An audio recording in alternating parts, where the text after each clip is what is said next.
Good afternoon, ladies and gentlemen. This is Mitch Stott getting a chance to sit down with one of the most prolific drag racers ever to walk the face of this planet, that being Darrell Gwynn.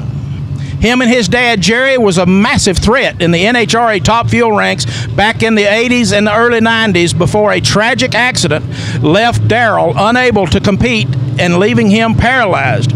As the champion he was, the races he had won, the championships they had, and like a champion, Darrell didn't sit down and rest on his laurels.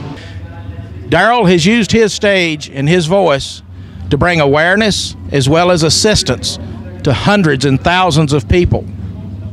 Today, we're blessed to have him here at the London Dragway in London, Kentucky with us for the Southeast Gassers event, and he's also going to be serving as our Grand Marshal, our honorary starter. Darrell, I gotta say, buddy, what a major pleasure and honor it is to have you sitting here with us today. Well, I appreciate that. I'm actually enjoying myself, you know. A lot of these commitments, you know, you go to and, you know, it's just another day, but there's a lot of unique cars, a lot of great people here. Car people are the greatest people in the world, as we all know.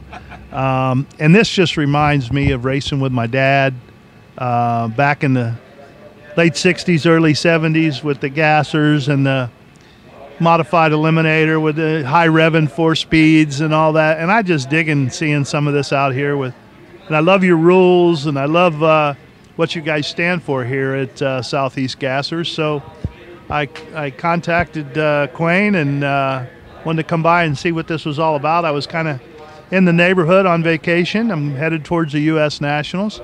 So I'm having as much fun here as man could have. There's a lot of great people and a lot of great cars and just stuff you don't see very often, you know. People having a really, really good time at a drag strip. Well, you know, Darrell, Quayne's vision back so many years ago, I guess 12 years ago now, to not only his vision but his mission to properly portray drag racing history and to properly preserve that history. You know, the gasser name has been stomped and slaughtered over the years. You know, big 4-wheel drive trucks with gasoline engines are referred to as gassers these days. You can't get no further away from the NHRA's original designation.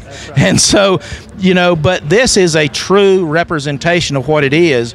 And the Southeast Gassers Association has grown leaps and bounds, not only in racers, but major, you know, spectator turnout. And that's one of the things that this has been successful in doing, and that is putting thousands of people in the stands at a local backwoods racetrack to do nothing but watch a drag race. You just don't see that in modern day, you know, sportsman racing. And while we do treat this as a professional drag race because it is a heads up, no breakout on a pro tree, and that in itself is professional drag racing. And again, you know, to have you up here and partake in this, not only to be with us, but to give it credibility by your thoughts is also a major boost to us. I appreciate that. I heard you call this a backwoods racetrack. You know, I sure wish we had something like this close to our house. This, you know, compared to the big show, this probably is a backwoods racetrack, but this racetrack, as I sit here and look at it and looked at it yesterday, it's better than most of the Division II points meets I raced in my alcohol dragster back in the day. You know, we had Warner Robins, Georgia, and Blaney, South Carolina, and Suffolk, Virginia, and a bunch of places that were kind of hairy, you know. But this place is great. Well, and I'm like you know, I've raced on some of those racetracks that were extremely questionable in my time, no question of that. But, you know, this is a very nice, very well prepared, preserved racetrack in an extremely beautiful setting. The middle of the Daniel Boone Forest is hard to beat. Absolutely. I mean, this is, like you say, it's a great backwoods racetrack. And when we first came in here and I saw this place, I didn't know what to expect, you know. But this is a pretty nice place. I mean, this they've done a good job, and it's a perfect setting for a bunch of gassers. And watched them last night practice a little bit, and so far, you know, I've watched a lot of cars. I like Quayne's car. That little Anglia is really something. That looks like they built that car around him. It's so small. And I gotta say, my favorite so far is the Flower Power chick. She's She went out there and made one run yesterday, and she looked as good as any of them. So, well, now are you talking about looked as good, meaning in the car or out of the car? I'm talking about in the car. Yesterday, I was watching every move she made, and I just got to see what she looked like this morning. She's good looking out of the car too. Well, Darrell, yes, Alexis was the niece of Cynthia Quain's former lady for so many years, unfortunately passed away. And yes, she's carrying that torch quite well. She certainly is. Yeah, I mean, and she's got it going on, and she's playing the role here, and I like seeing all the go-go boots and the backup girls, and just everybody having a really, really good time. And I like I said, I really like the rule structure. I like what Quain is trying to do with this and keep it that way. And to me, that means a lot because it'll continue to grow from that standpoint. Because when you let something go, it just it seems to lose its thunder. But Southeast Gassers have done a good job of kind of controlling that. And I see that in the drivers' meeting. I see that in the cars. I see that in the people. We're all racers. Racers are all cheaters. We know that. It's just the ones that get caught are the cheaters. The illegal ones. That's right.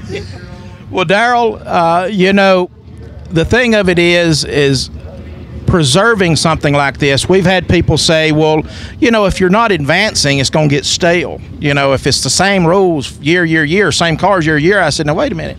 How long do you think they've been selling the same football and baseball? That's right. That's a very good example.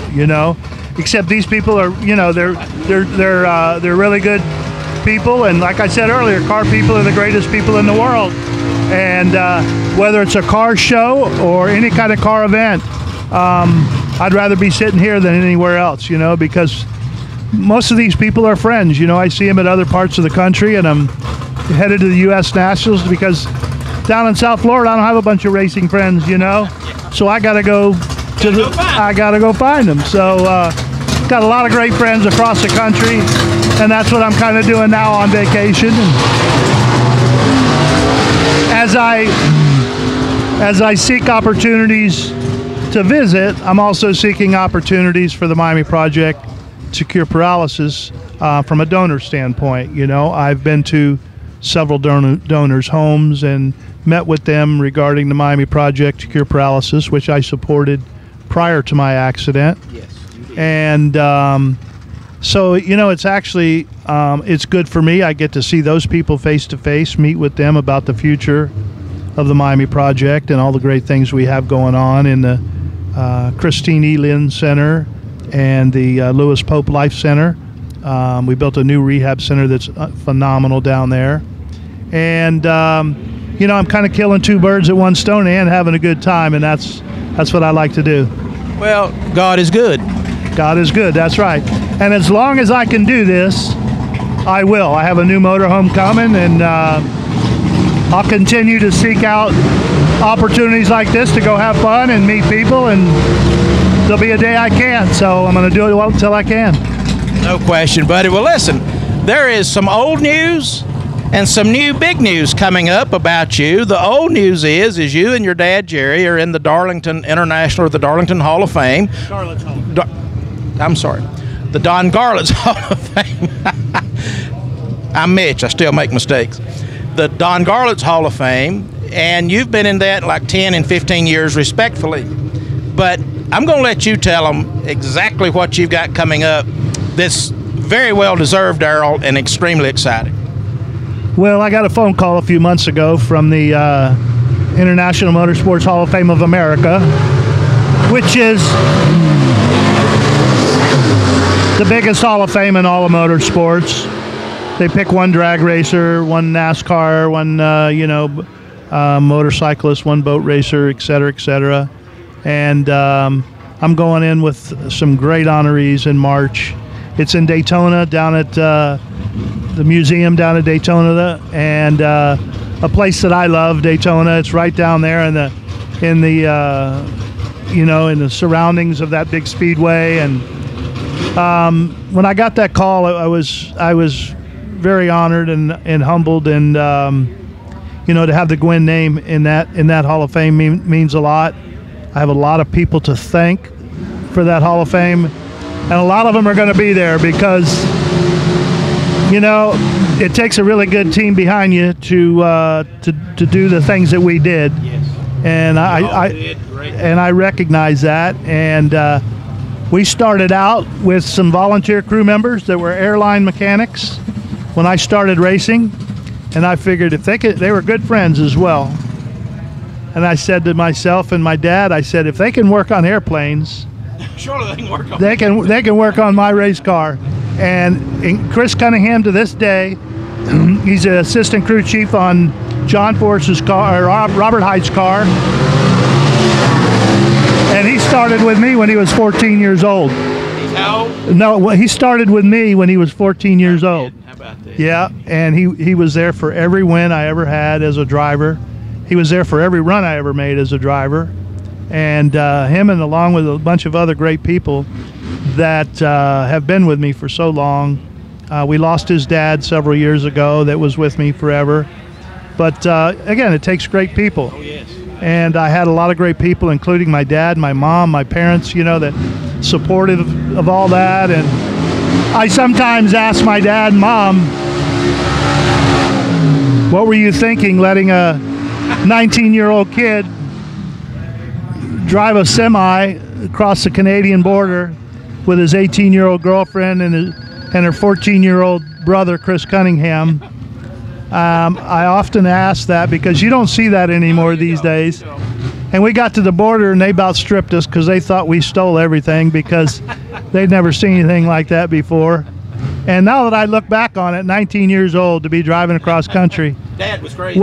He was crazy I was crazy, and it's quite an accomplishment in itself because I'm just as proud of the fact that in 10 years I never put a scratch on the semi, and we had semis the entire time.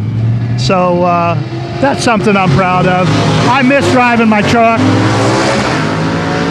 That's one of the things I miss a lot is driving my truck. I had a good time driving cross country in my truck and being with the boys and all that, and it was good times. It was like we were having the time of our life in our 20s, and we didn't even know it.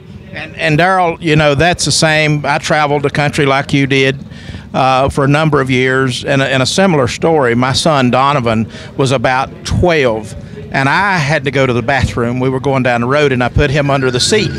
And we come up in a construction zone. He said, "Dad, what do I do?" I said, "Just don't hit nothing." That's basically what my dad said. My dad said when I pulled out of the driveway the first time, he said, "Don't forget, everything you and I own is in that trailer right there. So if you screw it up, we're done." We're broke. That's right. Oh, Darrell, buddy, this has been a great pleasure. I really hate to finish this interview. I could talk to you for hours, and but the show must go on, and we got to get to other things. But you've got an extremely interesting sticker on the back of your wheelchair or your mobility unit, whatever you refer to this as, and it simply says "Crashing sucks." And when I first seen that, I busted out laughing, primarily because I said, you would know more than anybody just how bad crashing sucks. Well, a lot of people disagree on things these days, Yeah. But nobody disagrees on that. That's 100% agreeing factor, absolutely. Darrell Gwynn, yet again, congratulations on your upcoming induction into the Hall of Fame of America. And, your dad, Jerry, and all of your team that you had in the past, congratulations to each and every one of them because, as you said, they were all a part of your success. And thank you so much for being here. And, one last thing that I got to say, our mutual friend, Don Blackshear. Don, if you want to do some real drag racing, come join the Sega. Would you agree, Darrell? I really think he'd do very well out here, to be honest. He's a great driver. Yeah. He's a great tuner. I'd like to say he's one of my understudies, but he was good when I met him. So he just needed a little help in the alcohol dragster department. And the very first race we went to after we built him a car, me, him, and Lanny McLeese, we were probably 24 years old and went up there the very first race, and whipped their ass, and I was as happy that day as I've been at any of my wins, just because everybody else we raced were there in their 30s and 40s, and 3 of us went out there and just cleaned house. So it's a good feeling. Well, Don, here's 2 friends of yours, Mitch Stott and Darrell Gwynn, calling you to compete, brother. The monkey is on your shoulders. Darrell, thanks once again, buddy. You are the greatest.